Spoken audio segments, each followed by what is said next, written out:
Welcome, friends. Whether you're out on a walk, running errands, or relaxing at home, it's wonderful to connect with you. Joining us today is Rebecca Russell. Rebecca is a metabolism and lifestyle coach, author, and certified essential oil specialist who believes resilience begins with how we care for our bodies. After being told she was likely headed toward type 2 diabetes, she chose a different path and has spent more than 30 years embracing a holistic lifestyle to change the trajectory of her health. Rebecca, or as I know her as Becky, welcome to Phoenix and Flame. Thank you so much. I'm very honored to be here.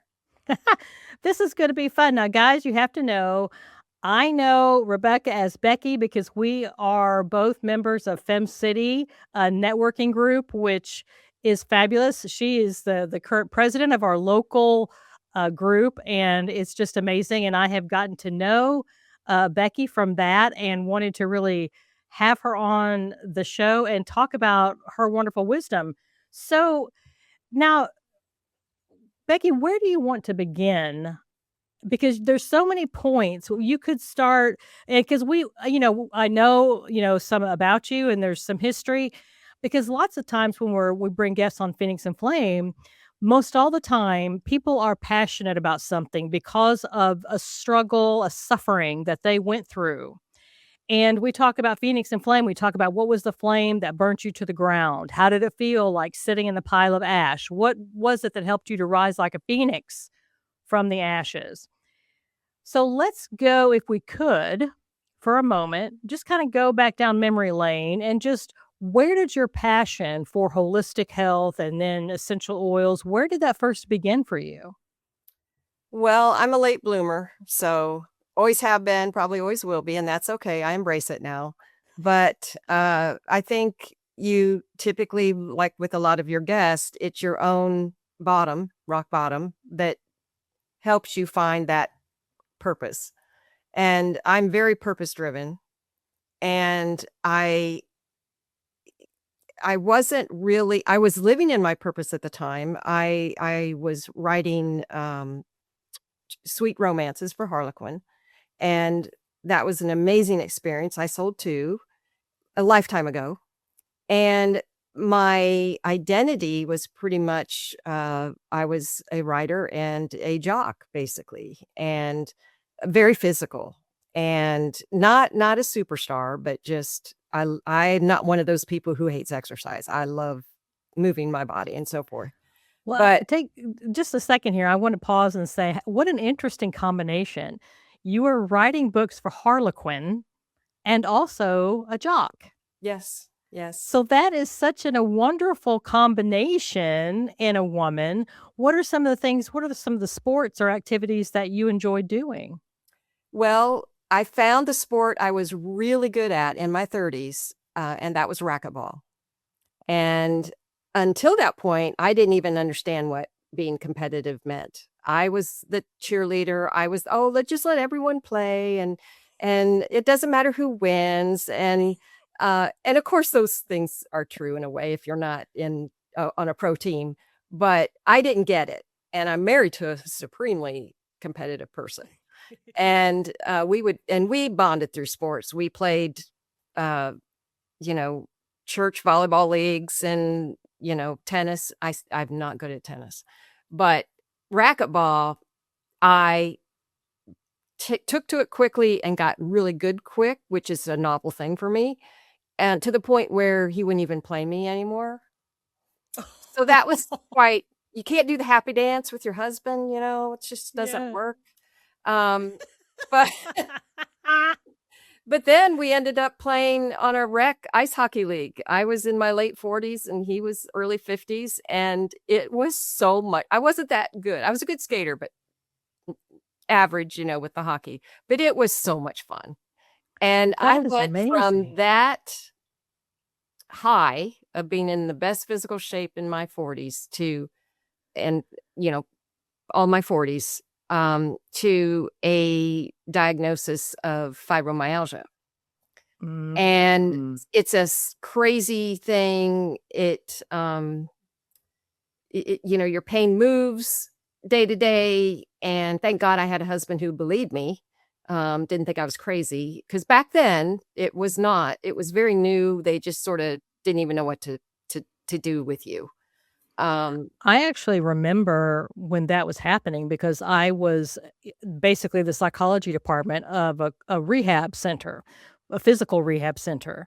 And when someone would come in, it was almost like the understanding was when someone came in and their chart was 3 inches thick with tests and procedures that they'd gone through with no diagnosis, everything was turning out correct or within normal limits, but there were still issues, then they would get the diagnosis of fibromyalgia because they yeah, they kept didn't coming know what back saying else. something's not right, but all the tests that they had at the time couldn't access it. It was just a horrible thing for people to have to go through. Yeah, and it afflicted women mainly, which Mhm. we were just patted on the back and just it's all in your head kind of thing.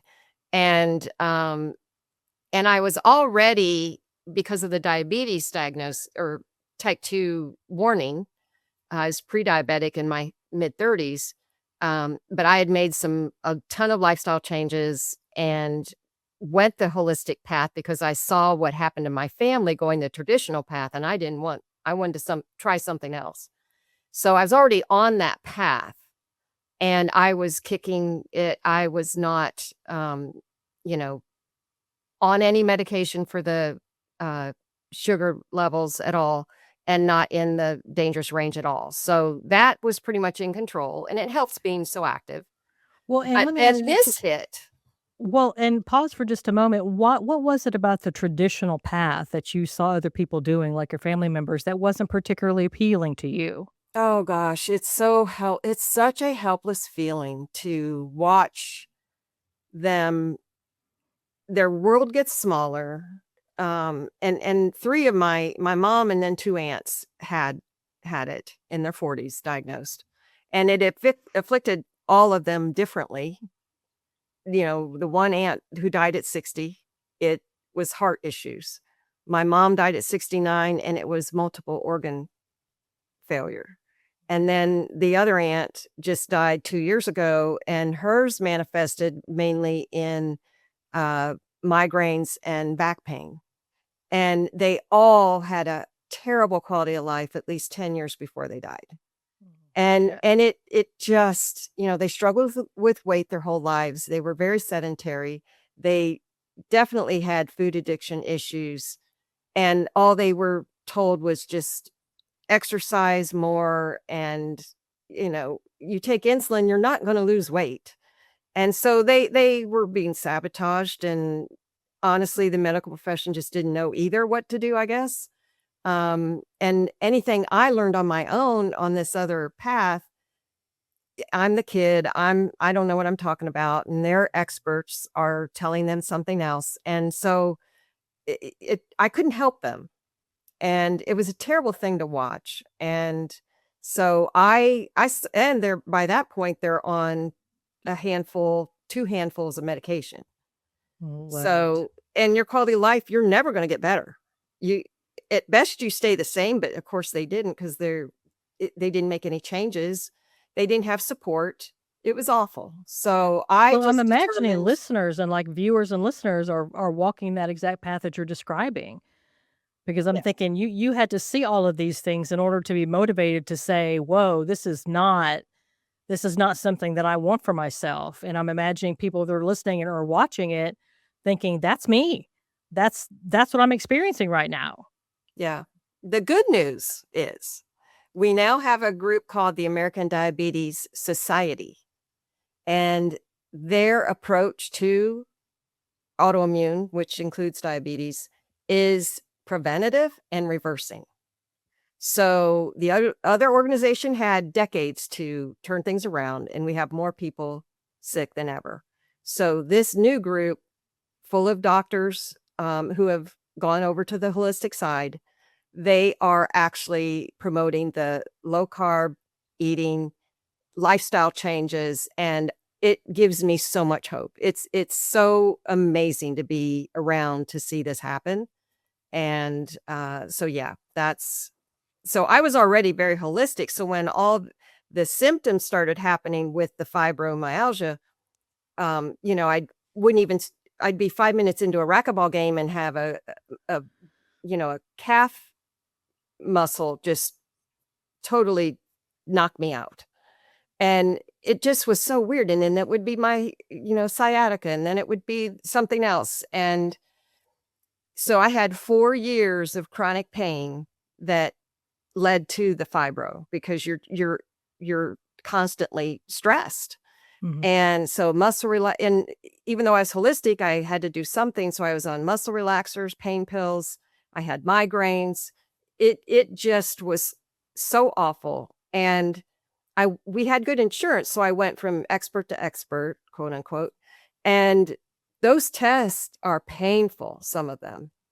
Even the simple act of getting an MRI, if you're stressed, your whole body is tense, and you're laying still that long, it is torture to get up then.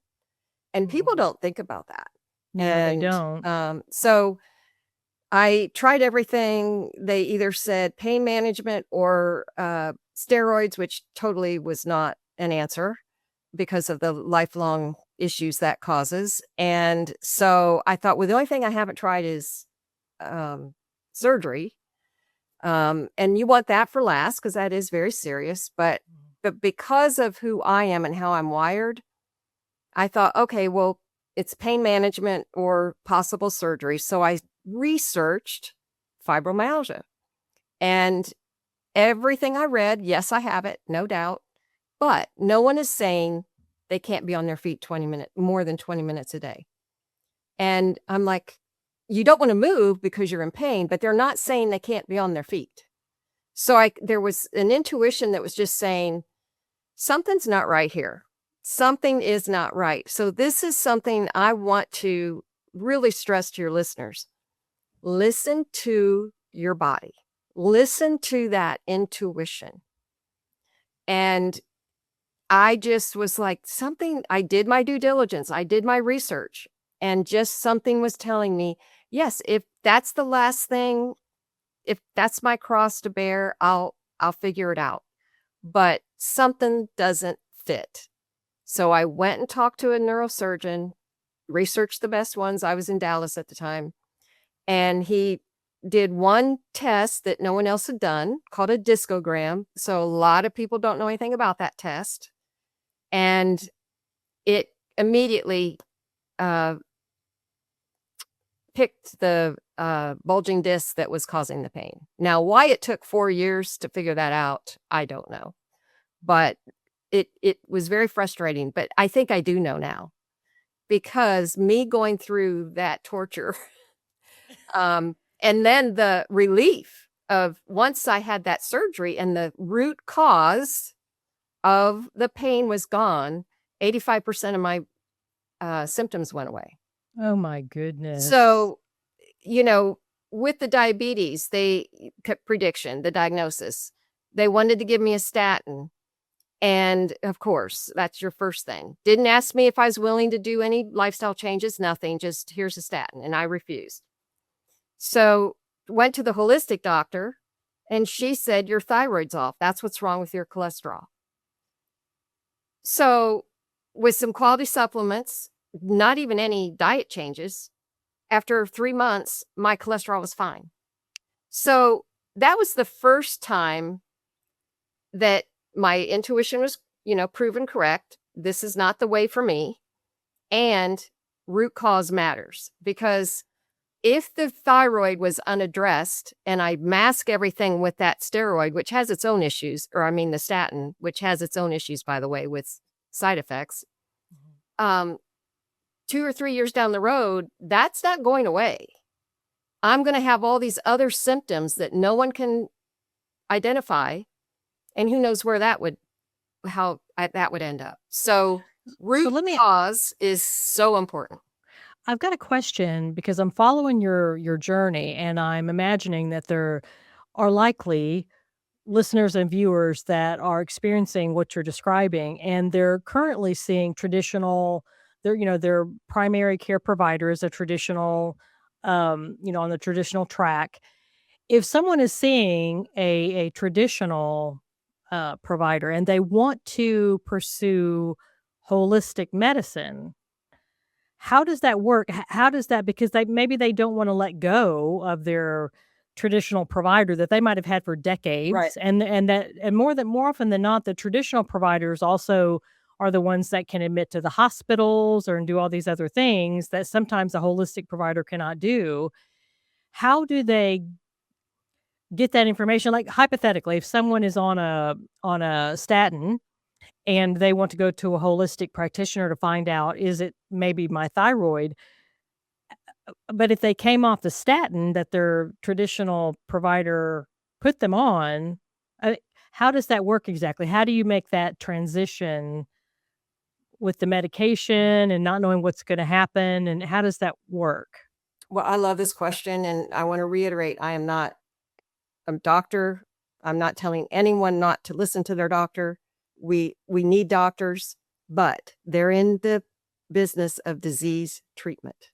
They are not trained to prevent or reverse.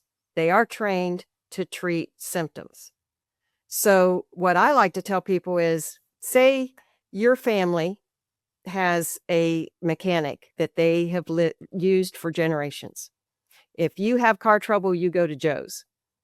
So you do that. He's your guy. Well, you end up getting a diesel truck and you have problems. You take your diesel truck to Joe's and he's like, "I'm sorry, I don't do diesel." "Yeah, but you're my guy. I understand. I wish I could help you, but I don't do it."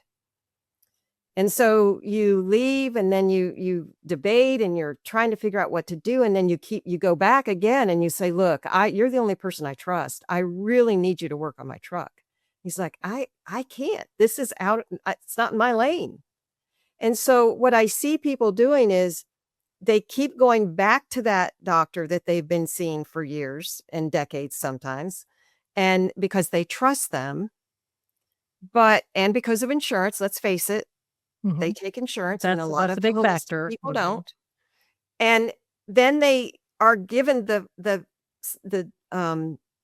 medications that they've heard may cause some issues, or they maybe do have the side effects, and they get frustrated, but they keep going back expecting a different result. And it won't work. That's the definition of insanity.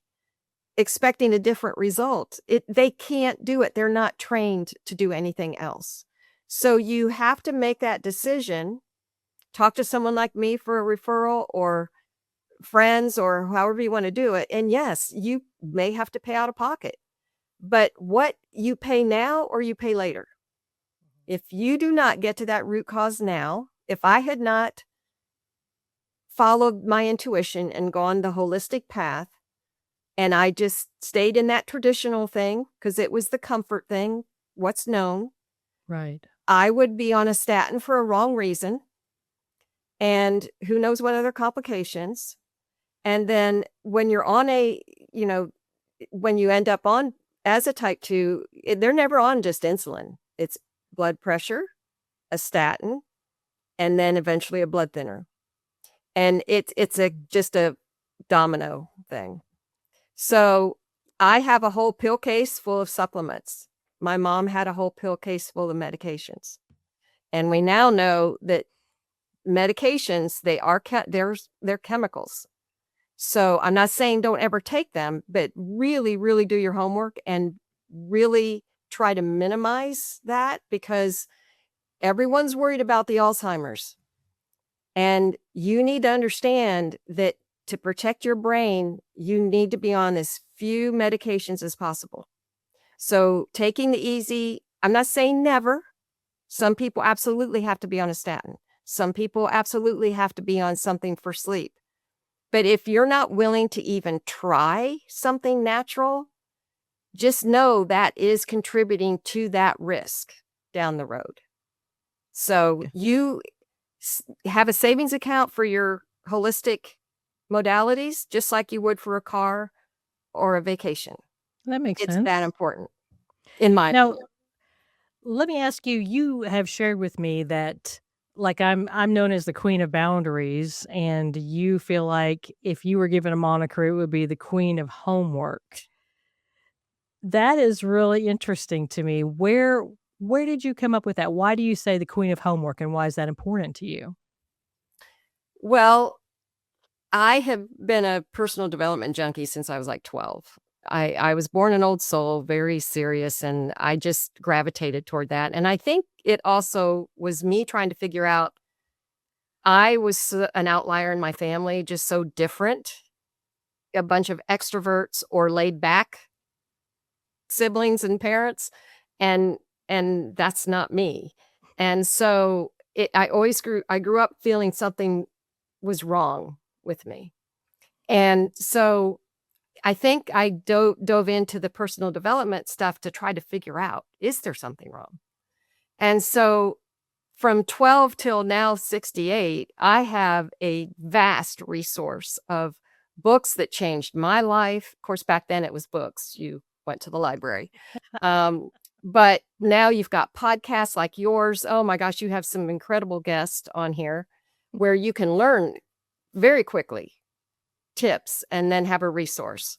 So if someone wants to know, like the question you just asked, what do I do if I want to change over, but I don't have that personal recommendation? I, since I've been a wellness coach basically for 8 years, I've come across quite a bit of things. So I can give you, if sleep is your issue, I'm your girl, because that's how I used essential oils to get off a nightly medication for sleep. I have a very active brain. It's hard to turn off at night. And it first was because of worry, parenting, teenagers just could not get to sleep. And then I resolved that issue with another book and some other things. And then later it was creativity that was, I'm just excited, I'm passionate, and it was hard to turn it off. Now that I know even more how dangerous those chemicals are, I'm so, so grateful that I found the essential oils 10 years ago, and they up-leveled my health, and I was able to get off that medication that was potentially addictive as well. And now, did the medication work? Absolutely. Did it cost much? Nope. But it long term, taking that magic pill long term could come to haunt me. And I'm very independent. I don't like being under the control of something like that. So that was my main thing, was trying to get off. I don't like something having that hold over me. Right. So now knowing I can go to bed and pretty much, if I have my routine in place, like I could share my routine with you. I even wrote a book about this whole way to approach what is holistic health, how do you do it, why you should, just to share what I've learned all these 3 decades about. Now you you've mentioned your decades of wisdom and experience and your life journey. And I was just kind of wondering, you had a section of time, you called it the black year of emotionally struggling to find your purpose. And I really love it on Phoenix and Flame. People have an opportunity and a space to share and to be transparent and to be honest about the struggles that they've gone through. And I love this so much because I know that listeners might currently be in a struggle and they might feel like, gosh, I feel like I'm the only one. It seems like everybody else is doing great but me. Right. And I think we have all felt that way before. We're looking around on social media and everyone seems to be doing fantastic. And we're thinking, well, I'm not.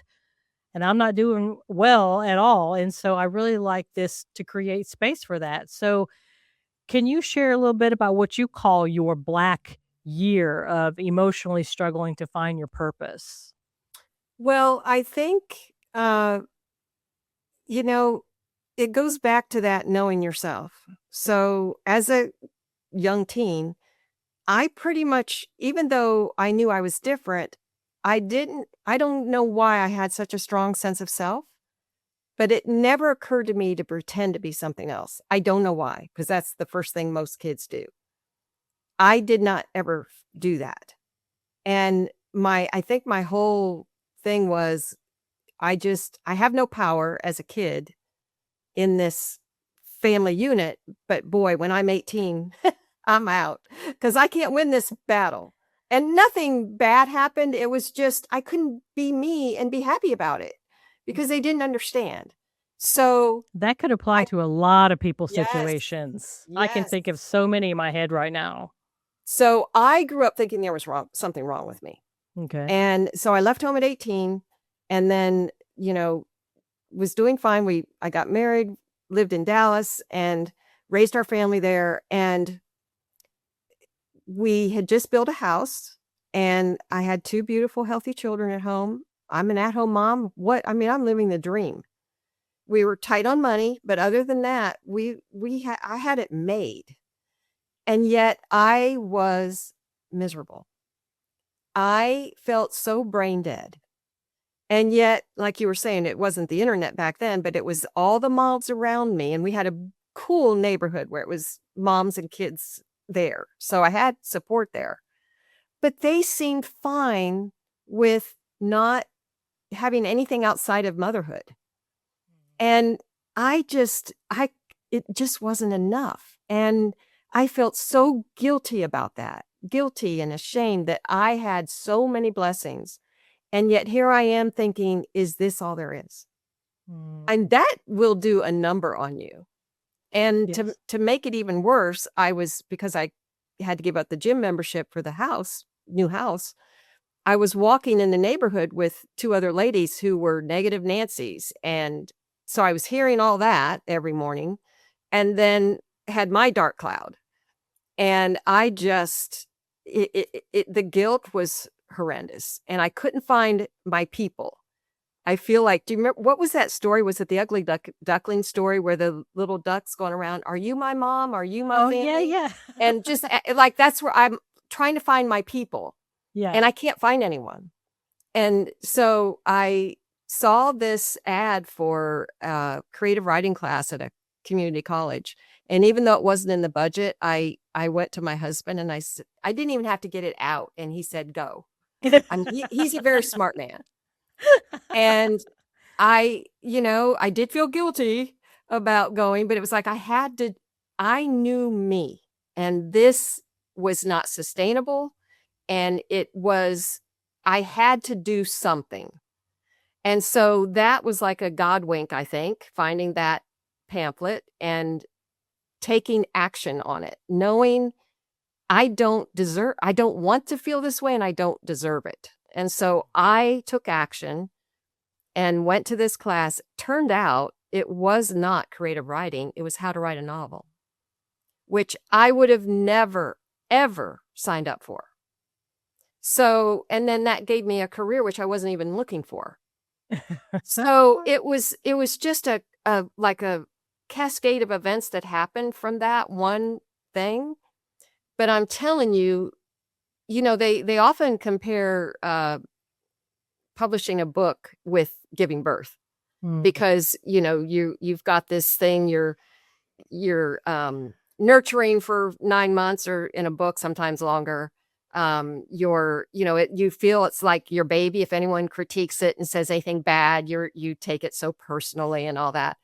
But I think publishing a book is harder than giving birth because it takes hardly any effort to get pregnant, and for most people, and then it all happens on its own. The baby just grows, you don't have to do anything. The book doesn't write itself. So, and it can take a lot longer than 8 months. So just saying, it's a pretty tough thing.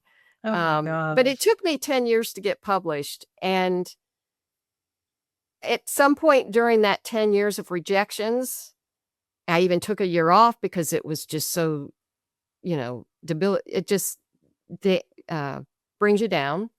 Mhm. And my husband, bless his heart, at one point he said, let's just we'll create our own publishing company. And I was just like, that is the sweetest thing, but it is so not what I want. That would mean I had given up and that I wasn't good enough. And no, it's not like it is now with the self-publishing. Back then, only losers did that. And it was like, nope, it's going to be the traditional way or no. And after I took that year off, I came back refreshed and basically said, if it's not fun, I'm not doing it. And I'm going to apply all that I've learned and give it everything I have and go. So there's a lot of lessons in there. Know yourself. This is the key message I want to get across today and how the homework comes into play. You have to know yourself well enough to know what you need to be happy. And if you don't work on that, if you don't know yourself well enough, and then if you don't love yourself, accept yourself and love yourself enough to honor that, you're going to be stuck. And there's no shortcut. And when I was writing a chapter for another nonfiction book called Uncover Your Light, about stories of hope and resilience, I actually came up with a formula because I only had 2,500 words to get across this idea of how important it is to know yourself. And so I'm not a math person at all, but because I had to condense it, I came up with self-awareness plus will hopefully lead to self-acceptance, because that has to happen too, which will then hopefully lead to self-love. So if you have each of those steps in place, you've done the work, and I can give you books that will help you do that, suggestions, then you will be in a place where you can then look outward and think about serving and how can I help others? But if you don't focus on you and finding out where that limited belief of worthiness is, you may be successful for a while, but you're going to get stuck. Mm-hmm. Imposter syndrome, all those other things can come up. Yeah. And You so cannot skip those steps. I'm gonna toss something in about boundaries here. And then I want to make sure that we communicate a free item that you're making available to Phoenix and Flame listeners and viewers, and then how they can get a hold of you. As I'm listening to you describe the self-awareness, the self-acceptance, and self-love, because of my own personal journey and also so many stories that I have had the privilege of hearing because of being a therapist, you have to have that. I like to talk about yards. Like you have your yard, and then there's a property line, and then there's your neighbors on the other side of that property line. You know, your neighbor we are going to have people in our life that don't understand us, that don't agree with what we're doing, and don't approve of it. That is never going to stop. It's not if that happens, it's when that happens. And if you don't have the ability to draw that line, to see that property line at the edge of your own property, to know in your yard or your thoughts, feelings, and actions, that's where your self-awareness, your self-love, that's where that happens. That acceptance is in your yard. And on Yes. the other side of that property line, your neighbor may be over there scoffing at what's in your yard. Your neighbor might be over there leaning on the fence going, "Your flowers are ugly. And why in the world do you have a bird bath in your yard?" Right? They might be leaning on that fence, criticizing everything in your yard, and you can't stop them. But when you're practicing healthy boundaries, you are honoring what's in your yard, and you know that your neighbor has a right to his or her opinion. And as Mel Robbins says, and some other people, let them. Yeah. If you don't have the power and the strength to just let other people not like you, let other people not understand you, let other people not approve of what you're doing, you're going to be stuck in the mud. Yeah. And you can't get to the point where you can do all these things unless you can also let that other thing go. I just had to toss that in because I'm thinking my brain is always Oh, thinking like yeah. that as I'm listening. So, Well, yeah, and trust me, I was judged as a mom going outside to do different things and not just living through my children. I wished I could have been that way. It would have been easier, Yeah. but that's not how I'm wired. Nope. And so to not, to not have that boundary for me of, letting someone else dictate how I should think or feel, because you can certainly imagine people telling me, "Oh, just you're so blessed, just get over yourself. Mhm. Just be happy with what you have." Other people would give anything for this. I heard it all. Mhm. So if I had let that dictate what I did, I would have never found something that brought me so much joy. So I'm so glad that you were able to keep going and honor yourself and not let those other people's opinions bring you down. I mean, this is a real issue that a lot of people have on a consistent basis. Now, you said that I'm looking on the notes here that for the listeners and the viewers that you would help them create custom essential oil blend that supports their word or theme for the 2026. Is that still an offer that you have, and anything else on your mind that you would like to make available? Absolutely. And if you don't know what that means, basically every essential oil has an emotional component to it. So, for instance, say your word for your theme, your word for the year is abundance. I help you figure out what else. I know that wild orange is the oil of abundance. So that would be one oil. Well, what else do you feel is getting in your way? So maybe for one person, it would be they feel stuck, and that's why they can't get some sort of abundance. They feel stuck. Well, cypress is the oil of motion and flow. So that would be another oil you might consider. And then maybe you're stressed out all the time and you just need to, figure out a way to calm that nervous system and so forth. Well, hinoki, which is an oil not many people know about, is the oil of natural harmony. So that, and there's so many oils to choose from, but once you understand there's an emotional component, then you can create your own blend and then use that, like put it on you with like your pulse points, anywhere you'd put perfume, and smell it. And just the sense of smell is so powerful. Mhm. And that can be sort of an anchor for you when you're meditating, journaling, trying to, just a quiet time, and or just wear it as a perfume. And it gives you that sort of sense of it's support. It's not a magic thing. It's just very it's just very real and in alignment with what you're trying to create. And it's so fun for me to help people figure that out. So, yeah, I would love to do that. And then also, if talking about the holistic health, if that is anything people are interested in knowing more about, my book that came out in September, there are journal pages in this book that relate to the chapter and what was being discussed there.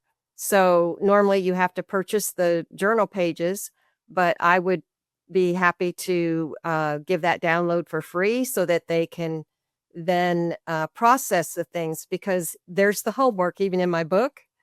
I don't want you to just read and forget it. I want you to understand how to apply it to your life. Fabulous. All right. So what I have is for a website is RebeccaRussell.com. Is that where you would like for them to go if they think, "Oh my gosh, I've got to get a hold of her. I want to know more about what Rebecca Russell has to say." Is that where you want them to go? Absolutely, but I do want to caution, if you're really curious about essential oils or the metabolism and lifestyle coaching or anything like that, I want to talk to you. I am not about sending someone to my website to purchase anything. I want to make sure you get what you need. And again, we're going to get to the root of what's going on through either, a questionnaire or a Zoom or something. I rarely ever send someone to my website if they just to buy essential oils. Because a perfect example of a guy I was talking to, I just need something to help me sleep. Okay, well, okay. But when I talk to people, a lot of times they're also saying they have issues with stress. Oh, yeah, I've got a lot of stress. And, pain. Nope, I'm good there. And digestion, oh my God, I've had digestive issues since I was, 20. Mhm. And I said, okay. So as we're talking, it's sort of sinking in. And by the time we're done, he goes, if I could resolve my digestive issues, I could probably sleep. So let me ask you this, So, Becky. Do you have if they go to your website, is there a contact me page where they yes, can do you have like a email or a number they can reach you to do yep, exactly what you're describing? absolutely. Yeah, a free wellness consultation. That's awesome. All right, Becky, I appreciate you so much spending your time and your energy and your considerable wisdom with my Phoenix and Flame listeners and viewers. Thank you so, so much. Oh, thank you. I enjoyed it. All right, listeners, viewers, my goodness, I know you have heard numerous things today that Becky has said that either you or you have a good friend or you have a coworker or you have a family member because of conversations that you've overheard and you're thinking, "Oh my goodness, they need to know what Becky Russell has to say." So, take this podcast episode, copy and paste the link, send it in text, send it in email, post it on your favorite social media sites so that we can grow our Phoenix and Flame community and reach out and let people know you are not alone. I hope your day is great. I hope the rest of your day is fantastic. I'm Dana on Phoenix and Flame.